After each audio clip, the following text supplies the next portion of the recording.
Hello everyone, आज हम पढ़ेंगे भारत के अफवाह तंत्र में। कल हमने पढ़ा था सिंधु नदी अफवाह तंत्र। आज हम पढ़ेंगे गंगा नदी तंत्र। गंगा नदी जो कि भारत के भूगोल का एक टॉपिक है, अफवाह तंत्र, उसमें आज हम पढ़ेंगे गंगा नदी तंत्र। गंगा नदी सांस्कृतिक दृष्टि से गंगा भारत की महत्वपूर्ण नदी है। और हम देखो जैसे भी कहते हैं ना कि सबसे पवित्र नदी, हिंदू मान्यता के अनुसार भारत की ये सबसे पवित्र नदी है। और जितने भी हमारे तीर्थ स्थल है वो भी गंगा नदी के किनारे स्थित है। तो गंगा हमारे लिए एक बहुत महत्वपूर्ण और पवित्र नदी है। गंगा नदी का उद्गम उत्तराखंड के उत्तरकाशी जिले के गोमुख के निकट गंगोत्री हिमनद से होता है और यहाँ इसको भागीरथी नाम से जाना जाता है। तो यहाँ से ये उत्तराखंड के उत्तरकाशी जिले के गोमुख के निकट गंगोत्री हिमनद से होता है और यहाँ इसको भागीरथी नाम से जाना जाता है। यहाँ से ये जब भागीरथी और इधर एक पूर्ववर्ती नदी है अलकनंदा। अलकनंदा जो नदी है वो सतोपंथ हिमानी से निकलती है या सतोपंथ हिमनद से निकलती है। और ये जब यहाँ पर देवप्रयाग में ये जब अलकनंदा और भागीरथी दोनों आपस में मिलती है, उसके बाद ये गंगा नाम से जानी जाती है। यानी ये दोनों नदियाँ जब देवप्रयाग पे आके मिलती है उसके बाद इसको गंगा नदी कहते हैं। अलकनंदा जो नदी है उस पर कुछ और प्रयाग बनते हैं, जैसे कि अलकनंदा और धौलीगिरी। जब अलकनंदा और धौली गंगा आपस में मिलती है तो उसको बोलते हैं विष्णु प्रयाग। धौली गंगा और अलकनंदा जब मिलती है तो उसको बोलते हैं विष्णु प्रयाग। और जब अलकनंदा नदी के बाएं तट पर आकर पिंडार नदी मिलती है तो बनता है कर्ण प्रयाग। और जब अलकनंदा के कौन से दाएं तट पर आकर मंदाकिनी मिलती है तब बनता है रुद्र प्रयाग। तो यहाँ कुछ प्रयाग बनते हैं, जैसे मैंने बताया सबसे पहले देव प्रयाग जो कि क्या है भागीरथी और प्लस अलकनंदा नदी। उसके बाद आता है रुद्र प्रयाग। रुद्र प्रयाग किसे बनता है? रुद्र प्रयाग बनता है अलकनंदा और मंदाकिनी। तीसरा आता है कर्ण प्रयाग। कर्ण प्रयाग बनता है अलकनंदा प्लस पिंडार नदी। अलकनंदा प्लस पिंडार नदी। फिर आता है विष्णु प्रयाग। विष्णु प्रयाग बनता है अलकनंदा और धौली गंगा के आपस में मिलने से विष्णु प्रयाग बनता है। गंगा नदी हरिद्वार के निकट गंगा नदी पर्वतों को छोड़कर कहाँ करती है प्रवेश? मैदानी भागों में प्रवेश करती है। तो गंगा हरिद्वार के निकट पर्वतों को छोड़ के मैदानी भागों में प्रवेश करती है। गंगा नदी प्रारंभ में दक्षिण दिशा में बहती है, उसके बाद ये दक्षिण पूर्व में हो जाती है। देखो स्टार्टिंग में दक्षिण में बह रही है, फिर दक्षिण पूर्व की तरफ इसकी दिशा हो जाती है और दक्षिण पूर्व में पुनः पूर्व की तरफ बहने लगती है इसकी दक्षिण पूर्व से। तो इस तरह से और लास्ट में पश्चिम बंगाल तक जाती है। अगर यहाँ पश्चिम बंगाल से इससे दो विक्रिकाएं निकलती हैं, एक निकलती है हुगली और एक भागीरथी। गंगा नदी को जब सागर में मिलती है तो इसमें एक नदी आके मिलती है जमुना, जो कि बांग्लादेश में ब्रह्मपुत्र नदी को बोलते हैं जमुना नदी। तो यहाँ पहले इसको बोलते हैं पद्मा, फिर इसमें पद्मा जब ब्रह्मपुत्र और जमुना और गंगा दोनों मिल जाती है तब इसको पद्मा, और पद्मा नदी में जब मेघना नदी आके मिलती है तो इसके बाद इसको जाना जाता है मेघना नाम से।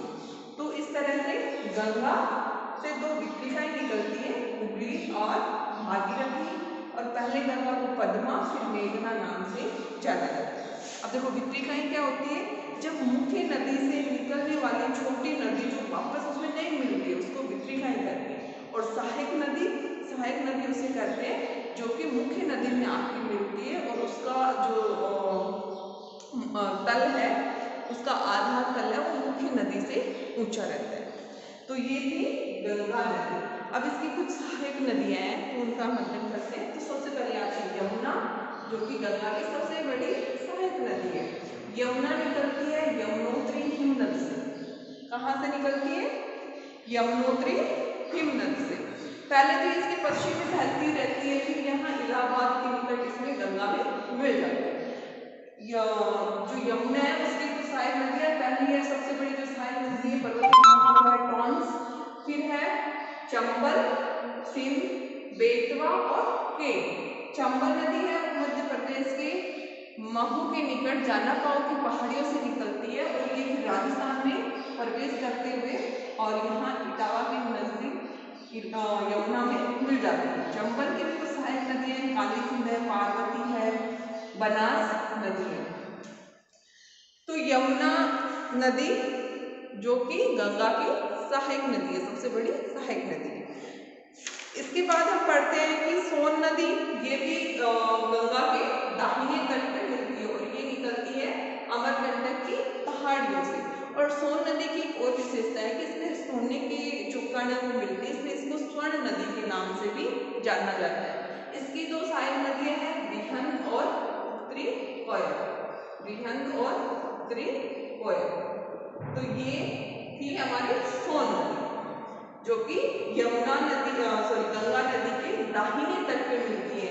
तो दाहिने तट की दो नदियां कौन सी हैं? ये है यमुना और सोन नदी। अब आते हैं हम बाईं तरफ। तो बाईं तरफ जो सबसे पहले नदी मिलती है वो है रामगंगा। रामगंगा नदी सबसे पहले मिलती है। रामगंगा जो नदी है वो नैनीताल के निकट से निकलती है और ये कन्नौज के पास गंगा में मिलती है। कहाँ पर?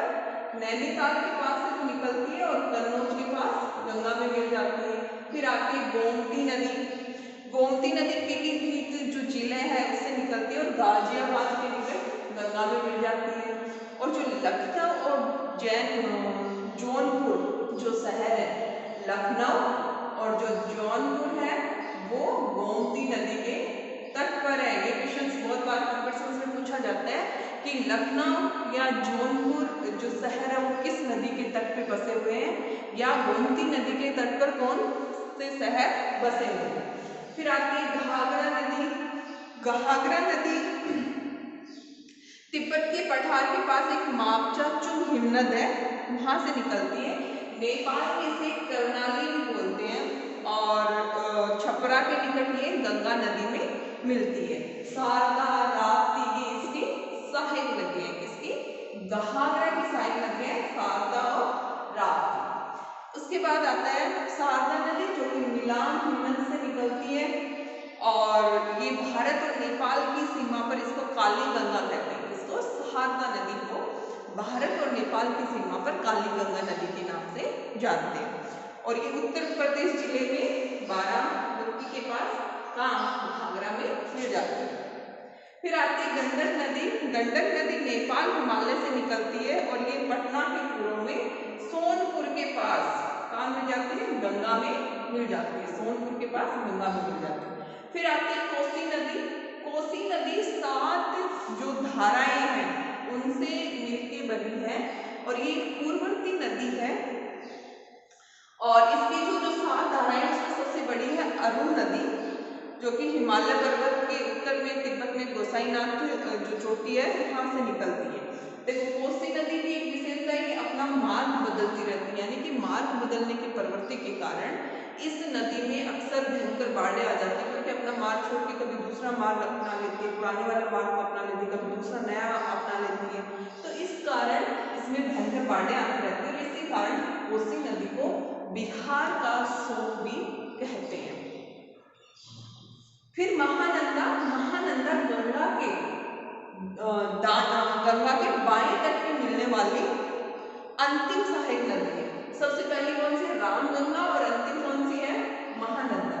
अब देखो ये हम गंगा के तट मैंने पहले भी आपको बताया था कि हम नदी के तट कैसे कि जिस तरफ नदी बह रही है उस तरफ अगर हम मुंह करके खड़े होंगे तो हमारा दाहिना और नदी का दाहिना तट और हमारा बायां और नदी का बायां तट।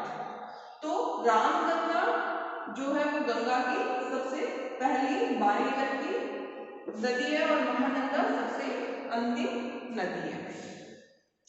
तो ये थी गंगा नदी और गंगा नदी की कुछ सहायक नदियां। अब इसमें कुछ नदी घाटी परियोजनाएं हैं जो बहुत इंपॉर्टेंट है, जिसमें पहली आती है टिहरी परियोजना। टिहरी परियोजना भागीरथी और भिलामना नदी के संगम में टिहरी स्थान पे, लेकिन ये जो भूकंप प्रवण क्षेत्र जोन 5 में है और इतना ऊंचा बांध बना रहे हैं, इतने रिस्की जो भूकंप क्षेत्र है उसमें, और बहुत अधिक जो वन क्षेत्र है वो जल के अंदर डूब जाएंगे। इस कारण इस परियोजना का गंभीर विरोध किया जा रहा है, टिहरी परियोजना का। रामगंगा परियोजना है जो कि गंगा की सहायक नदी रामगंगा पे बना है। टनकपुर परियोजना, ये भारत और नेपाल की सीमा पर जो काली नदी है। अब देखो काली नदी किस नदी को कहते हैं? शारदा नदी को। तो भारत और नेपाल की सीमा पर काली नदी पर टनकपुर योजना परियोजना है। गंडक नदी परियोजना है, कोसी नदी परियोजना है। कोसी नदी परियोजना बिहार और नेपाल की संयुक्त योजना है। और देखो इसका मूल उद्देश्य क्या होगा कि बाढ़ नियंत्रण, जल विद्युत उत्पादन और सिंचाई करना, क्योंकि कोसी नदी बाढ़ सबसे ज्यादा आती है, तो मेन उद्देश्य इसका बाढ़ नियंत्रण। अगली है रिहंद परियोजना। रिहंद परियोजना सोन नदी की सहायक रिहंद पर बनाई गई पर बांध बनाकर यहाँ से, और इसके पीछे जो जलागार है उसका नाम गोविंद वल्लभ पंत सागर है। गोविंद वल्लभ पंत सागर है। फिर बाणगंगा परियोजना जो कि सोन पर स्थित है। बाणगंगा किसमें? सोन नदी पर स्थित है। माटाटीला परियोजना, माटाटीला परियोजना बेतावा नदी पर, बेतावा कहाँ है? बेतावा नदी यमुना की सहायक नदी है, तो बेतावा नदी पर मध्य प्रदेश या उत्तर प्रदेश की संयुक्त परियोजना है। फिर चंबल जो है राजस्थान और मध्य प्रदेश की संयुक्त परियोजना है, और चंबल नदी पर 3 बांध बनाए गए हैं, गांधी सागर, महाराणा प्रताप सागर और जवाहर सागर। फिर आती है दामोदर घाटी परियोजना। देखो दामोदर नदी है, ये हुगली की सहायक नदी है, और ये जो छोटा नागपुर का पठार है उससे होकर बहती है। ये भारत की सबसे पहली बहुउद्देशीय नदी घाटी परियोजना है, और ये 1948 में इस नदी घाटी परियोजना का विकास किया गया था। और ये अमेरिका की जो टेनेसी नदी घाटी परियोजना थी उसके मॉडल पर आधारित है। ये बिहार अविभाजित बिहार, यानी कि उस टाइम तो बिहार का पार्ट नहीं हुआ था, लेकिन बाद में बिहार से झारखंड अलग कर दिया गया, तो ये अविभाजित बिहार और पश्चिम बंगाल की संयुक्त परियोजना थी। इसका भी मेन उद्देश्य क्या था कि जल विद्युत उत्पादन किया जाए और यहाँ से जो बाढ़ है उसको नियंत्रित किया जाए, क्योंकि दामोदर नदी को बंगाल का शोक कहा जाता है। और इस परियोजना जैसे कि ये भी यहाँ पर बंगाल में जाकर बहुत अधिक बाढ़ लाती थी, तो इससे जो परियोजना उसका भी मेन उद्देश्य है बाढ़ नियंत्रण। जिस तरह हमने कोसी नदी का पढ़ा था, उसका भी मेन नियंत्रण क्या था? कोसी नदी का भी मेन उद्देश्य क्या था परियोजना का? बाढ़ नियंत्रण। इसी तरह दामोदर नदी का भी जो मेन उद्देश्य है परियोजना का वो बाढ़ नियंत्रण।